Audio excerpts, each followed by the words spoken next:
يرفع الله الذين آمنوا منكم والذين أوتوا العلم درجات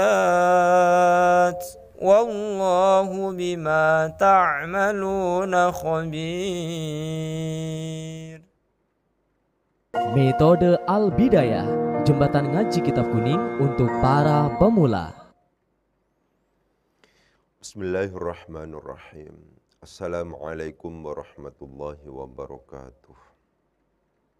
Alhamdulillah, pada kesempatan pagi hari ini kita bisa melanjutkan kajian rutin kita tentang teori dasar ilmu nahwu yang insya Allah pada kesempatan pagi hari ini kita akan melanjutkan tentang bab isim mangkus dan isim maksur. Mungkin itunya dimatikan ya, biar tidak.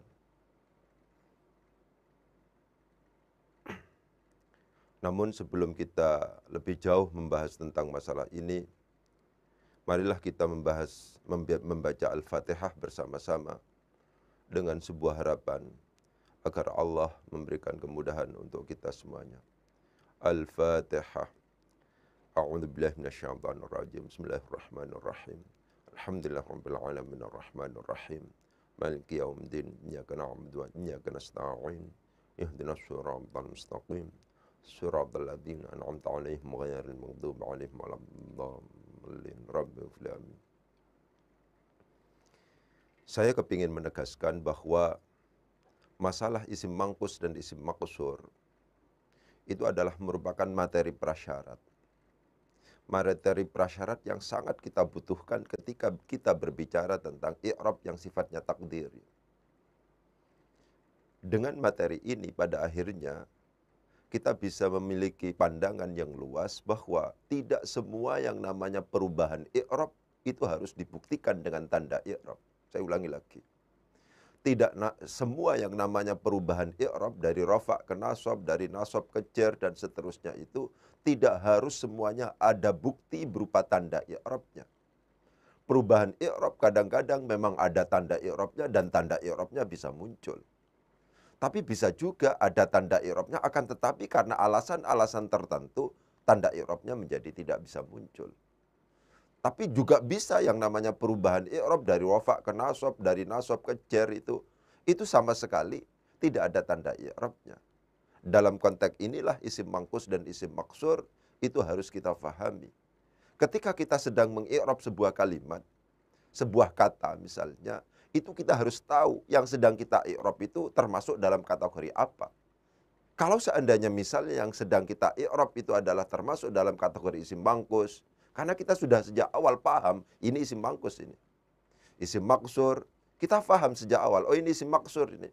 Atau al-mudhaf ilayya il-mutakallim, maka pada saat itu yang namanya i'rabnya tidak memungkinkan secara kasat mata bisa kita lihat perubahannya.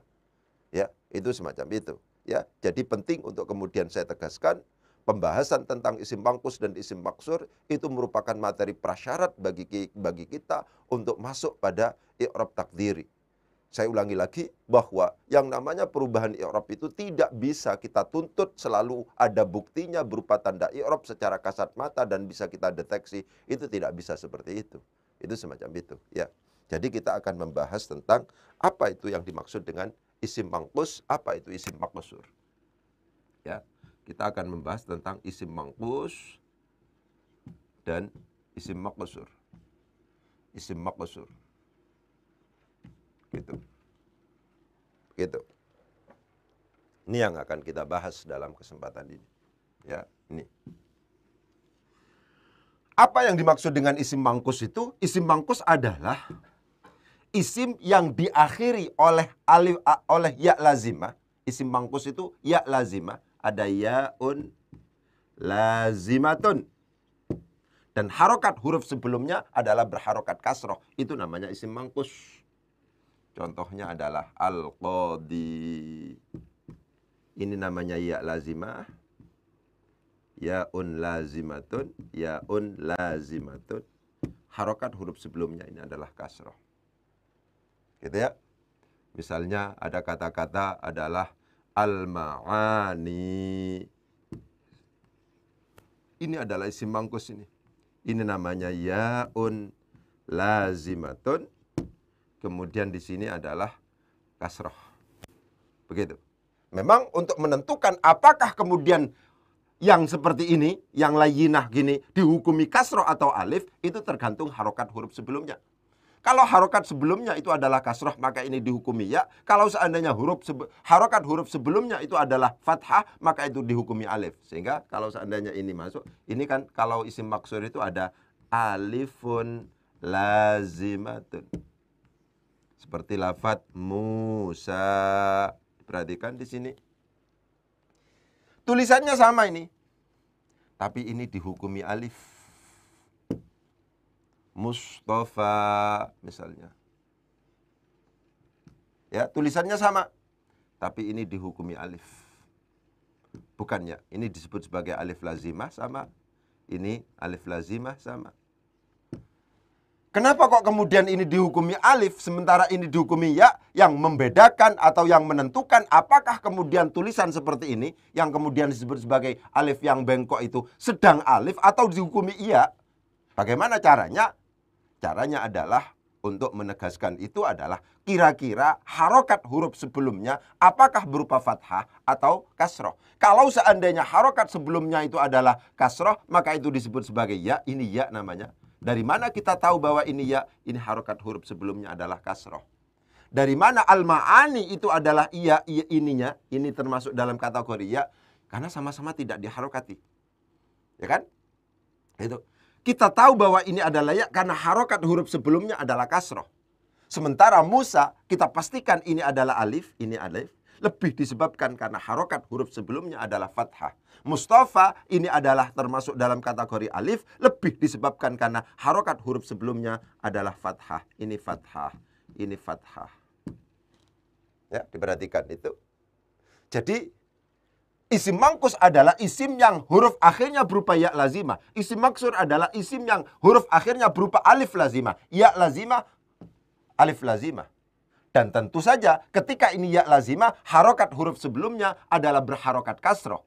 Harokat huruf sebelumnya kalau isim maksur itu adalah fathah.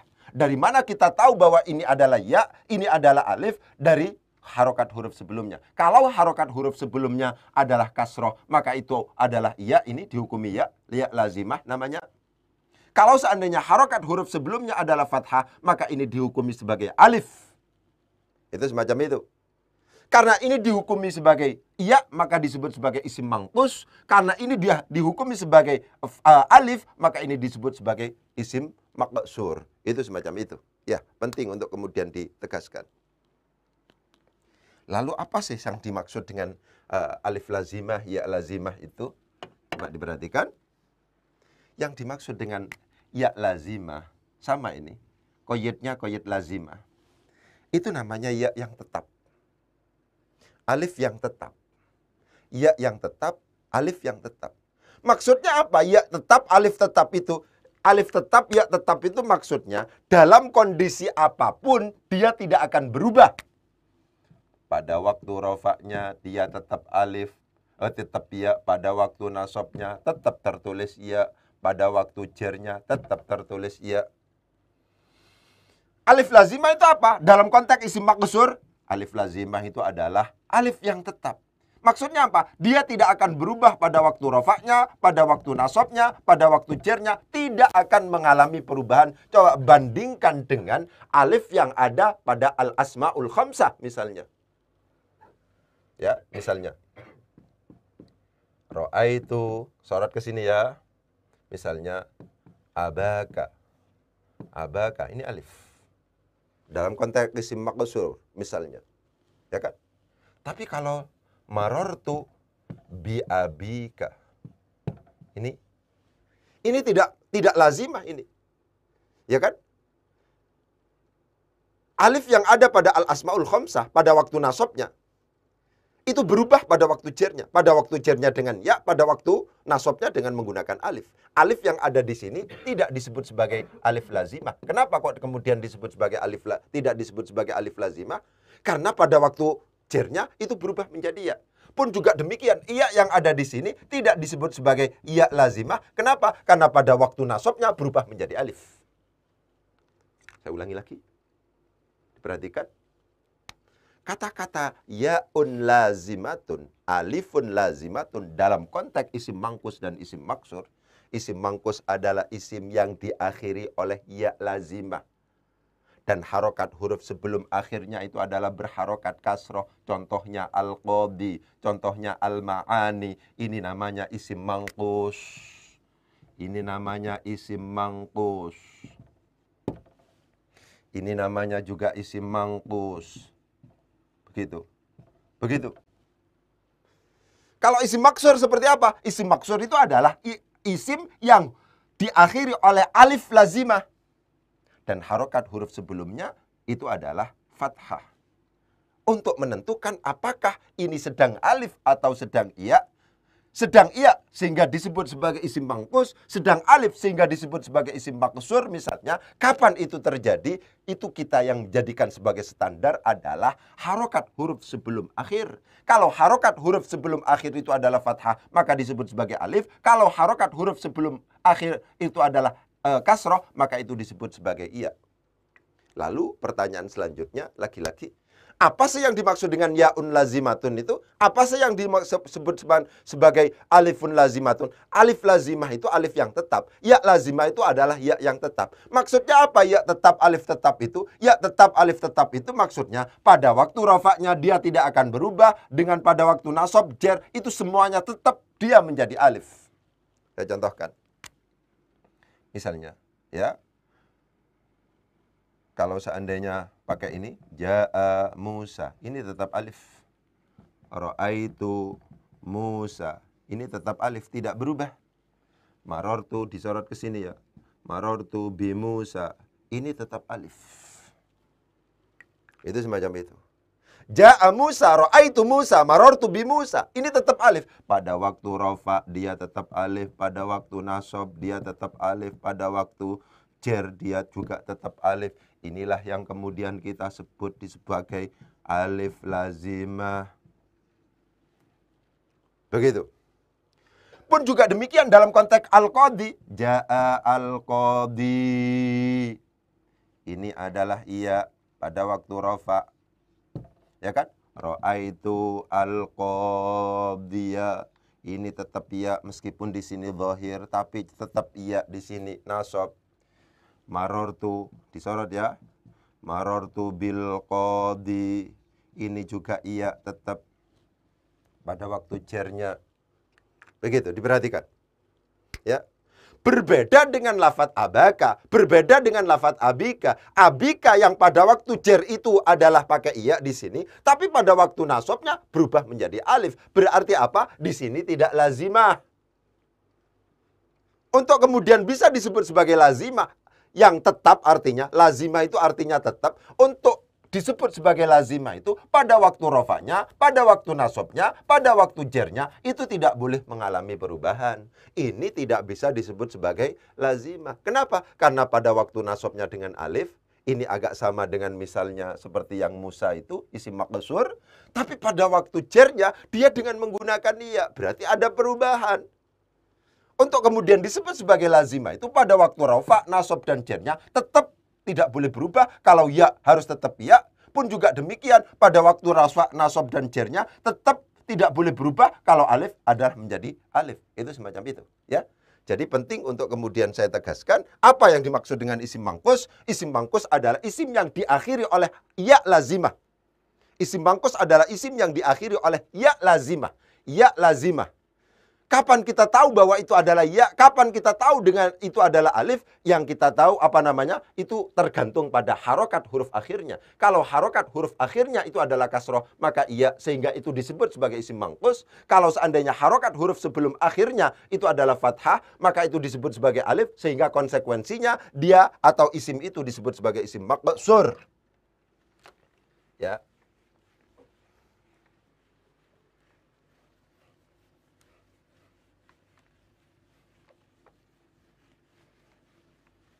Begitu.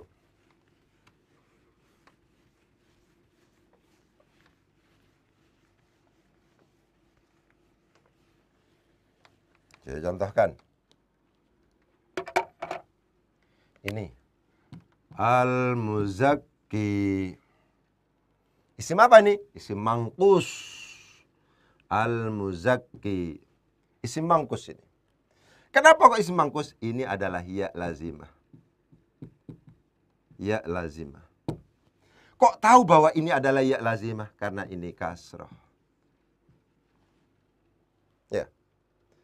Orang yang berzakat, al-muzakki. Tapi kalau seandainya yang dizakati, al-muzakka, dengan begini, maka ini berubah, tulisannya sama. Ini berubah dihukumi alif lazimah. Ya. Kenapa? Karena ini harokat huruf sebelumnya adalah fathah. Karena fathah otomatis yang seperti ini disebut sebagai alif lazimah. Karena ini kasroh, maka ini disebut sebagai ya lazimah. Itu semacam itu. Ya, misalnya al-musalli. Kalau seandainya begini, ini disebut sebagai isim mangkus. Isim mangkus ini. Kenapa? Ini karena disebut sebagai alif ini disebut sebagai ya lazimah ini. Ya lazimah. Kenapa ini kok kemudian disebut sebagai ya? Karena ini adalah di kasroh. Kalau seandainya ini saya rubah, tidak saya baca al-musalli tapi al-musalla, tulisannya sama, ya. Di dalam bahasa Arab memang seperti itu. Satu tulisan memungkinkan dibaca dengan alternatif bacaan yang banyak. Gitu.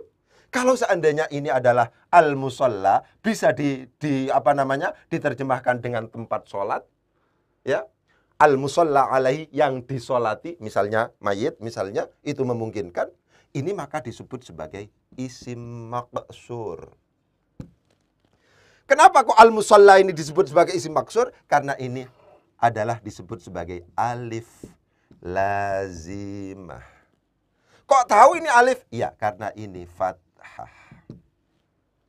Itu semacam itu, ya. Jadi penting untuk kemudian saya tegaskan bahwa untuk menentukan apakah ini adalah alif atau iya, untuk menentukan apakah ini sedang alif lazimah atau ya lazimah, harokat huruf sebelumnya itu berperan sangat penting. Ketika kita tahu bahwa harokat huruf sebelumnya adalah kasroh, maka itu atas nama ya lazimah, sehingga ini disebut sebagai isim mangkus. Isim mangkus. Kalau seandainya harokat huruf sebelumnya adalah fathah, seperti al-musalla di sini, maka ini disebut sebagai isim maqsur. Apa kemudian yang disebut sebagai ya lazimah itu? Apa yang disebut sebagai alif lazimah itu? Alif lazimah atau ya lazimah itu adalah alif atau ya yang tetap. Maksudnya tetap itu apa? Tidak akan mengalami perubahan pada waktu rofaknya, pada waktu nasobnya, pada waktu jernya. Pada waktu rofaknya tetap dia dalam kondisi dia berstatus sebagai alif.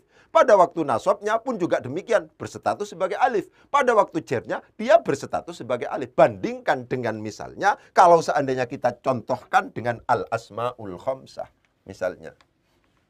Begitu. Ya, al-asma'ul khamsah. Itu beda. Itu. Pada waktu nasab dan jernya itu berbeda. Misalnya ra'aitu, misalnya akhaka, pakai alif di sini. Ini pada waktu nasab menjadi maf'ul bih. Tapi kalau seandainya saya contohkan dengan marortu bi akhika. Ini ya. Iya di sini, alif di sini tidak bisa disebut sebagai yaun lazimatun, tidak bisa di sini. Ini tidak bisa dan tidak memungkinkan disebut sebagai alifun lazimatun. Ini tidak memungkinkan. Kenapa? Karena nanti pada waktu rofaknya berubah, pada waktu jernya berubah, pada waktu nasobnya berubah. Berubah nih. Ya, jadi penting untuk kemudian ditegaskan. Ya, kita harus paham qayyid atau batasan lazimah itu apa? Ya, lazimah adalah ya yang tetap. Pada waktu rofaknya tetap ya, pada waktu nasobnya tetap ya, pada waktu jernya tetap ya. Alif ya lazimah adalah alif yang tetap. Pada waktu rofaknya tetap alif, pada waktu nasobnya tetap alif, pada waktu jernya tetap alif juga. Itu namanya alif lazimah, ya lazimah. Alif lazimah berdampak pada penamaan sebuah kalimat isim itu disebut sebagai isim maqsur, Musa, Mustafa, ya, dan seterusnya. Ya lazimah berdampak pada penamaan sebuah kalimat isim itu disebut sebagai isim mangkus. misalnya al-qadhi, ya, misalnya al-qadhi, al-ma'ani, al-muzakki, al-musalli, dan seterusnya. Pokoknya harokat huruf sebelumnya itu adalah kasroh, itu akhirnya ya yang ada di situ, tulisan alif layyinah di situ dihukumi ya, dan berdampak pada sebuah kalimat isim disebut sebagai isim mangkus. Kalau seandainya sebelumnya kasroh. Kalau seandainya sebelumnya fathah, maka disebut sebagai isim maqsur, seperti Musa, Mustafa, Murtaqo, dan seterusnya. Ini penting untuk kemudian ditegaskan, ya. Nah, apa permasalahan yang muncul dalam konteks misalnya isim mangkus dan isim maksur, ya? Dalam konteks ini kita bedakan, misalnya ada isim disebut sebagai mangkus, ada disebut sebagai maksur. Perhatikan. Kalau di sini ada problem kitabah, ada problem i'rab. Di sini hanya ada problem i'rab. Gitu ya. Karena ini termasuk dalam kategori isim, maka yang namanya i'rabnya pasti ada rofa, pasti ada nasab, pasti ada jer. Pun juga demikian di sini. Karena isim mangkus itu termasuk dalam kategori isim, maka di sini pasti ada rofa, ada nasab, ada jer. Untuk isim maksur, isim yang diakhiri oleh alif lazimah dan harokat huruf sebelumnya mesti fathah itu, pada waktu rofa'nya ini adalah muqaddaron. Ya, dikira-kirakan. Pun juga demikian pada waktu nasabnya itu adalah muqaddaron, pada waktu jernya itu adalah muqaddaron. Ya, muqaddaron itu apa? Nanti sebenarnya bisa nanti tapi kita jelaskan. Ya, pun juga demikian. Pada waktu isim mangkus itu adalah pada waktu itu i'rab rofa'nya isim mangkus itu adalah muqaddaron dia. Kalau nasabnya itu adalah zahiron atau lafdhon, ya. Lafdhon atau zahiron. Begitu. Pada waktu jernya adalah muqaddaron. Muqaddaron. Ya, itu begitu. Saya contohkan. Isim mangkus dulu. Isim mangkus ya. Ja'a al-qadhi. Nah, ini rofa. Tidak kelihatan. Al-qadhiyu. Tidak ada al-qadhiyunya. Ja'a al-qadhi. Ini rofa. Karena menjadi fa'il di sini. Ra'aitu al-qadhiya. Kelihatan banget fathahnya. Oleh sebab itu di sini disebut sebagai lafdhon atau zahiron. Ya kan? Marortu disorot ke sini bil qadhi. Marortu bil qadhi, tidak bil qadhi, tidak. Di sini juga rofaknya ini rofa ya. Ini rofaknya adalah muqaddaron. Ya. Ini nasab ya, kualik gak apa-apa sudah. Ini nasabnya pada waktu ini menjadi maf'ul bih, ya. Ini adalah jernya. Jernya itu adalah juga muqaddaron. Perhatikan, ya. Problem i'rab pada waktu yang namanya sebuah kalimat isim itu disebut sebagai isim mangkus, isim yang diakhiri oleh ya lazimah dan harokat huruf sebelum akhir berharokat kasroh. Ini kasroh, ini kasroh, ya. Pada waktu rafa'nya itu muqaddaron, tidak ada tanda i'rabnya di sini. Tidak ditampakkan yang namanya tanda i'rabnya ini. Pada waktu nasabnya, ini nasab karena menjadi maf'ul bih, itu lafdhon, kelihatan. Ra'aitul qadhiya, qadhiya, benar. Kalau ini ja'al qadhi, bukan al-qadhiyu, bukan al-qadhiyu. Diperhatikan. Ra'aitul qadhiya, al-qadhiya di sini benar. Bukan al-qadhi, tapi al-qadhiyah. Kenapa? Karena berkedudukan nasab. Pada waktu nasabnya itu lafdhon atau zahiron. Marortu bil qadhi, tidak boleh bil qadhi. Pada waktu jernya itu juga muqaddaron. Ya, perhatikan begitu. Kalau seandainya yang sedang kita i'rab itu kita pastikan adalah isim mangkus, lebih disebabkan karena huruf akhirnya itu berupa ya lazimah, harokat huruf sebelum akhir itu berharokat kasroh, maka pada waktu rofaknya itu pasti muqaddaron. Tidak kelihatan tanda i'rabnya. Yang namanya dhammahnya itu tidak kelihatan. Tapi pada waktu nasabnya itu kelihatan, fathahnya itu kelihatan. Pada waktu jernya itu adalah muqaddaron. Maksudnya apa? Kasrohnya itu tidak kelihatan. Ya, itu problem isim mangkus itu seperti itu. Kalau isim maksur bagaimana? Ini semuanya adalah muqaddaron, muqaddaron, muqaddaron. Contohnya misalnya ja'a Musa, disorot ke sini. bukan musayu. Ra'aitu Musa, bukan musaya. Marortu bi Musa, ya, bukan musayi, bi Musa. Marortu bi Musa. Ini kedudukannya adalah rofa, ini kedudukannya adalah nasab, ini kedudukannya adalah jer. Pada saat dia dibaca rofa, dia tetap bacaannya Musa. Pada waktu dia dibaca nasab, itu bacaannya adalah Musa. Pada waktu dibaca jer, tetap Musa. Ini adalah alif. Diperhatikan, ini alif. Yang namanya tanda i'rab di sini adalah tanda i'rab berupa harokat. Harokat selama-lamanya tidak bisa masuk pada alif. Alif itu tidak bisa diharokati, ya kan? Alif itu tidak bisa menyandang harokat fathah, harokat dhammah, atau harokat kasroh. Itu namanya alif. Karena kebetulan yang namanya isim maksur diakhiri oleh alif, maka harokat fathah, harokat dhammah, harokat kasroh yang merupakan tanda i'rab untuk rofa, nasab, dan jer itu selama-lamanya tidak akan mungkin masuk pada isim maksur. Karena apa? Isim maksur itu diakhiri oleh alif. Alif tidak bisa menerima harokat dhammah, harokat fathah, harokat kasroh. Itu semacam itu, ya. Oleh karena demikian, apakah pada waktu rofa itu muqaddaron? Apakah pada waktu nasab itu juga muqaddaron? Apakah pada waktu jer itu juga muqaddaron? Kenapa? Karena memang isim maqsur itu harokat huruf akhirnya atau huruf akhirnya berupa alif lazimah. Alif dimanapun yang namanya alif itu tidak bisa menyandang harokat, apakah dhammah, fathah, atau kasroh. Padahal yang namanya tanda i'rab itu kadang dhammah, kadang fathah, kadang kasroh. Itu semuanya tidak bisa diterima oleh yang namanya isim maqsur. Itu semacam itu.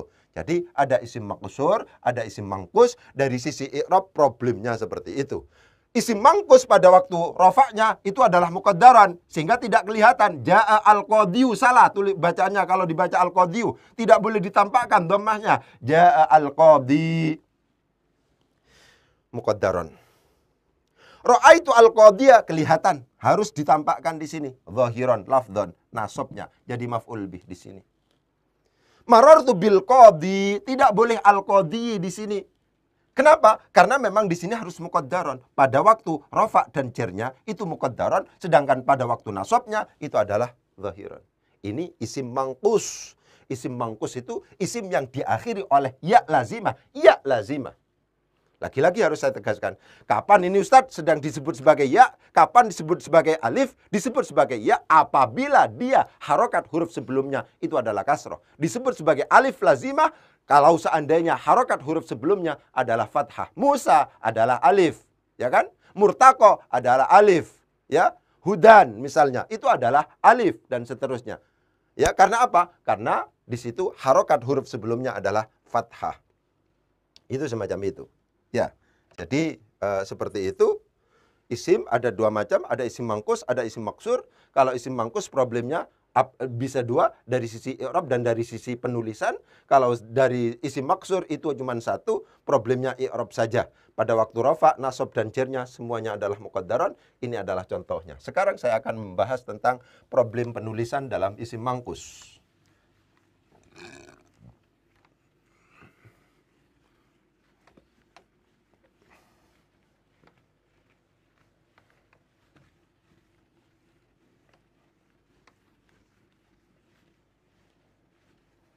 Ya, diperhatikan.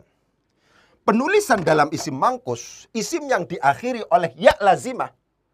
Isim mangkus, isim yang diakhiri oleh ya lazimah.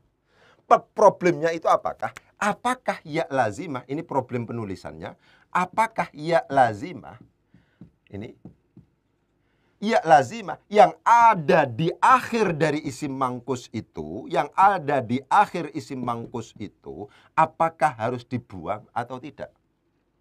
Itu seperti itu problemnya.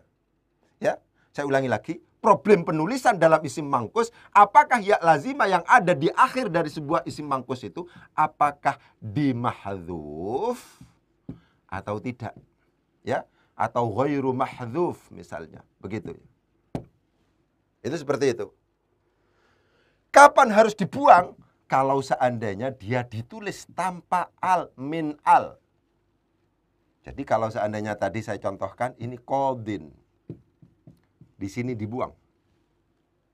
Tanpa al, karena tertulis tanpa al. atau tidak dimudhafkan. Ya.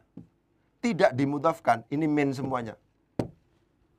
Atau dia tidak berkedudukan nasab. Dia tidak berkedudukan nasab, ya, mansub.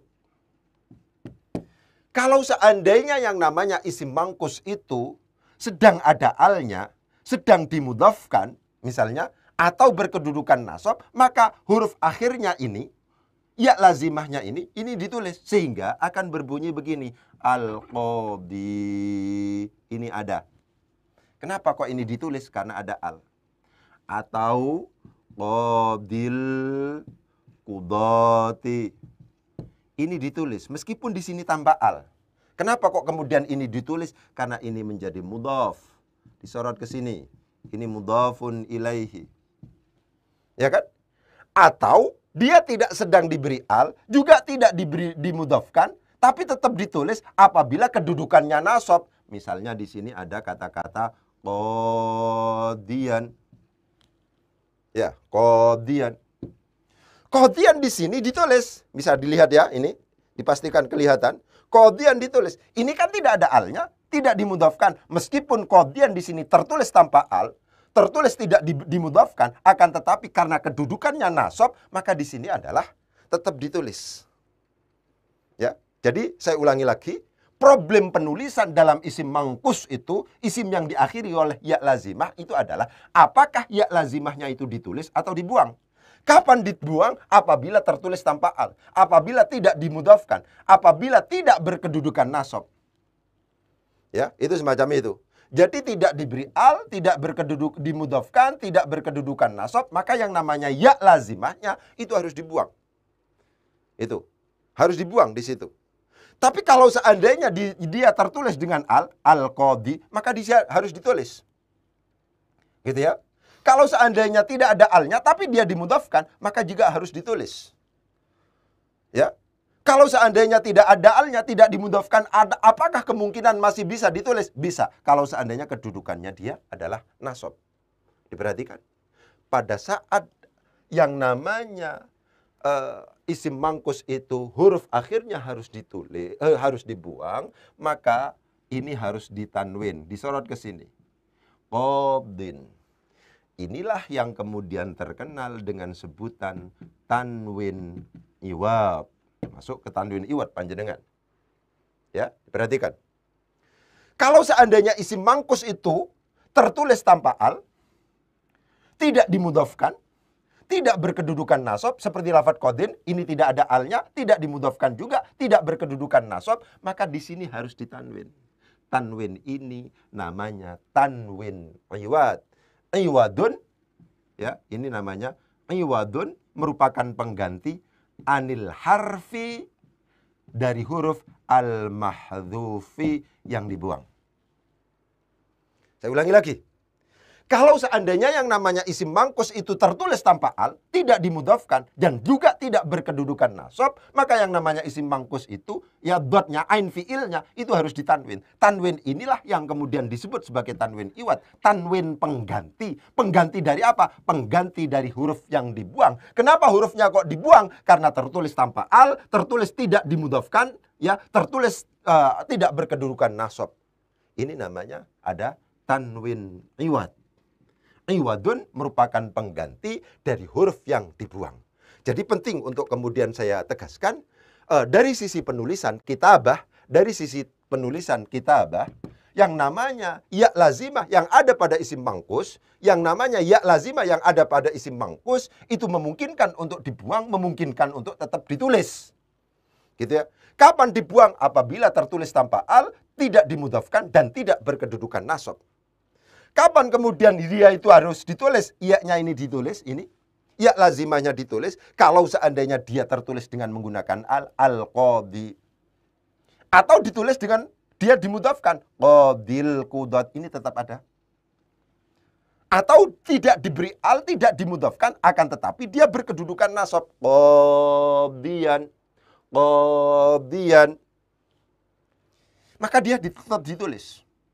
Ketika kemudian yang namanya isim mangkus ya lazimahnya, yaun lazimatunnya itu harus dibuang, maka ain fiilnya, ini asalnya di sini, ini ain fiil, ini karena berasal dari qadha, dotnya itu adalah ain fiilnya. Ain fiilnya ini harus ditanwin. Tanwin inilah yang kemudian disebut sebagai tanwin iwad. Tanwin pengganti dari huruf yang dibuang.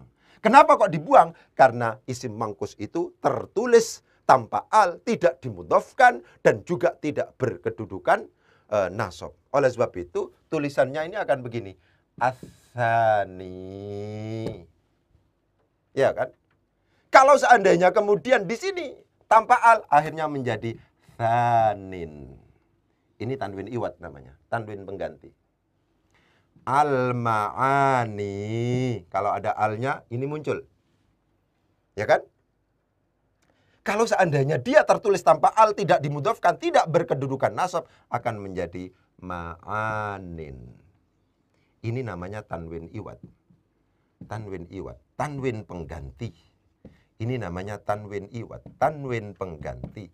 Iwad, pengganti dari apa? Pengganti dari huruf yang dibuang sebagai lam fi'il. Ya lazimah itu adalah lam fi'ilnya. Itu harus dibuang. Karena apa? Tertulis tanpa al, tertulis dengan tidak dimudhofkan, tertulis tidak berkedudukan nasab.